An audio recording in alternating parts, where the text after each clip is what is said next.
আজকে তোমাদের আমি সিঁড়ি কবিতাটি পাঠ করে শোনাচ্ছি। তারপর এর প্রশ্নপত্র অর্থ সমস্ত কিছু লিখে পাঠাবো। সিঁড়ি কবিতায় সিঁড়ি সুকান্ত ভট্টাচার্য। এই কবিতাটি সিঁড়ি একটি রূপকধর্মী কবিতা। এই কবিতায় কবি বলতে চেয়েছেন, আমরা সিঁড়ি, তোমরা আমাদের মারিয়ে প্রতিদিন অনেক উঁচুতে উঠে যাও, তারপর ফিরেও তাকাও না পিছনের দিকে। তোমাদের পদধূলি ধন্য আমাদের বুক, পদাঘাতে ক্ষতবিক্ষত হয়ে যায় প্রতিদিন। তোমরাও তা জানো, তাই কার্পেট মুড়ে রাখতে চাও আমাদের বুকের ক্ষত, ঢেকে রাখতে চাও তোমাদের অত্যাচারের চিহ্নকে, আর চেপে রাখতে চাও পৃথিবীর কাছে তোমাদের গর্বোদ্ধত অত্যাচারী পদধ্বনি।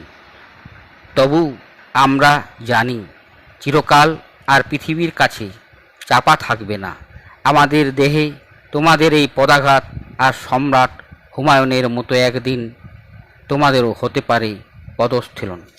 এই কবিতায় কবি যে প্রথমে কথাটা বলেছেন, আমরা সিঁড়ি, তোমরা আমাদের মারিয়ে প্রতিদিন অনেক উঁচুতে উঠে যাও, তারপর ফিরেও তাকাও না পিছনের দিকে।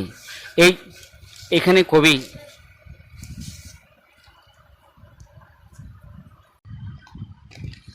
এই কবিতায় কবি বলতে চেয়েছেন যে আমরা সিঁড়ি, তোমরা আমাদের মারিয়ে প্রতিদিন অনেক উঁচুতে উঠে যাও, তারপর ফিরেও তাকাও না পিছনের দিকে। এটুকু লাইনের আমি মূল অর্থ বলছি। এই কবিতায় কিশোর কবি সুকান্ত ভট্টাচার্যের একটি রূপকধর্মী কবিতা সিঁড়ি। কবি সিঁড়ি বলতে ধাপের পর ধাপ পা ফেলে উঁচুতে উঠে যাওয়ার মাধ্যম, কিন্তু কবি এখানে আমরা সিঁড়ি বলতে সমাজের দরিদ্র, শোষিত, নিপীড়িত, লাঞ্ছিত, বঞ্চিত মানুষদের কথা বলেছেন। আর তোমরা বলতে সমাজের ধনিক শ্রেণী মানুষদের কথা বলেছেন, যারা সমাজে দরিদ্র, বঞ্চিত, লাঞ্ছিত, নিপীড়িত মানুষদের অসহায় সুযোগ নিয়ে দিনের পর দিন শোষণ করে সর্বহারা পরিণত করে ধনবান ব্যক্তিরূপে সমাজে নিজেদের প্রতিষ্ঠিত করতে কুণ্ঠাবোধ করেনি। মানুষ যেমন সিঁড়ির পথ বেয়ে উপরে উঠে যায়, তেমনি তাতে সিঁড়ির অবস্থা কেমন হলো তা দেখার প্রয়োজন মনে করে না। তেমনি দরিদ্র মানুষগুলিকে শোষণ করার ফলে তাদের অবস্থা কীরূপ হয়, তা তারা কেমন অবস্থায় দিন কাটাচ্ছে তা দেখার প্রয়োজন মনে করে না। এটা হলো প্রথম 4 লাইন। এবারে পরে কথা বলি। তোমাদের পদধূলি ধন্য আমাদের বুক, পদাঘাতে ক্ষতবিক্ষত হয়ে যায় প্রতিদিন।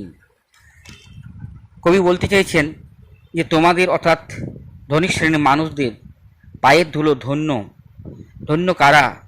এ সমাজের দরিদ্র শ্রেণীর মানুষেরা। কারণ কবি সমাজের ধনী শ্রেণীর মানুষদের দ্বারা দেখিয়েছেন যে সমাজে কী করে সমাজের নিচু স্তরার অর্থাৎ দুর্বল শ্রেণীর মানুষদের প্রতি শোষিত, নিপীড়িত হওয়ার যে করুণ দৃশ্য, তা পদাঘাতে বা পেটে লাথি মারার কথা বলা হয়েছে বা তুলে ধরেছেন। বারবার পায়ের আঘাতে সিঁড়ির যেমন ক্ষয় হয়, তেমনি ধনী শ্রেণীর মানুষদের শোষণে দরিদ্র শ্রেণীর মানুষ দরিদ্র থেকে সর্বহারা হয়ে পড়ে। তোমরা তা জানো, তাই কার্পেটে মুড়ে রাখতে চাও আমাদের বুকের ক্ষত, ঢেকে রাখতে চাও তোমাদের অত্যাচারের চিহ্নকে, আর চেপে রাখতে চাও পৃথিবীর কাছে তোমাদের গর্বোদ্ধত অত্যাচারী পদধ্বনি। আসলে এই কথাটার মাধ্যমে কবি বলেছেন যে সমাজের ধনিক শ্রেণীর মানুষ, উচ্চ শ্রেণীর মানুষেরা ভালোভাবে জানেন নিচুতলার মানুষের দারিদ্রতার রূপ দেখে, তাদের জীবনের সৌন্দর্যহীন জীবনযাপন দেখে আসলে উচ্চ শ্রেণী বা ধনিক শ্রেণীর মানুষ অর্থের দ্বারা লোক ভয় দেখিয়ে নিচুতলার মানুষদের মুখ বন্ধ করে রাখতে চায়, যাতে পৃথিবীর সভ্য মানুষের কাছে তাদের নিষ্ঠুর মনোভাবের ও শোষণের চিহ্ন কোনোভাবে জনসম্মুখে না আসে। এক কথায় ধনিক শ্রেণীর মানুষ স্বচ্ছ ভাবমূর্তি বজায় রাখতে চেষ্টা করে। তবু আমরা জানি চিরকাল আর পৃথিবীর কাছে চাপা থাকবে না আমাদের দেহে তোমাদের এই পদাঘাত, আর সম্রাট হুমায়ুনের মতো একদিন তোমাদেরও হতে পারে পদস্খলন। কবি এই কথাটির মাধ্যমে তথাকথিত নিচুতলার মানুষদের প্রতিনিধি হয়ে বলতে চেয়েছেন যে ধনিক শ্রেণী মানুষদের অত্যাচারের সীমা কত তা জানা আছে, তা এই অবস্থা বেশি দিন বা চিরকাল চলতে পারে না। একদিন আসল সত্য পৃথিবীর মানুষের কাছে প্রকাশিত হবেই। অর্থাৎ সেই দিন ধনিক শ্রেণীর হাতে দরিদ্র শ্রেণীর মানুষের অত্যাচারে শোষণের অবসান ঘটবে।